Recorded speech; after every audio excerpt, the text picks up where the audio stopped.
Samantala, sumuko na ang suspect sa pagpatay sa isang 17 anyos na college student sa Pampanga. Saksi si Trisha Zafra. Hawak na ng Angeles City Police ang suspect sa pagpatay sa 17 anyos at first-year engineering student na si Daniel Luis Conde.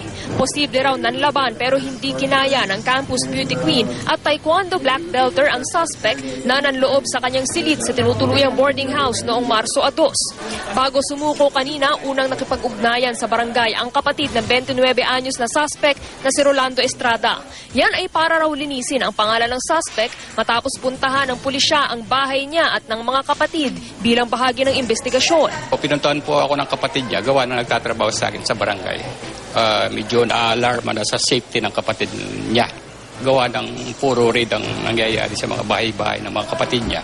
Pero positibo siyang itinuro ng mga saksi na harap ngayon si Estrada sa reklamong homicide. Normal naman ang isang suspect magdi-deny.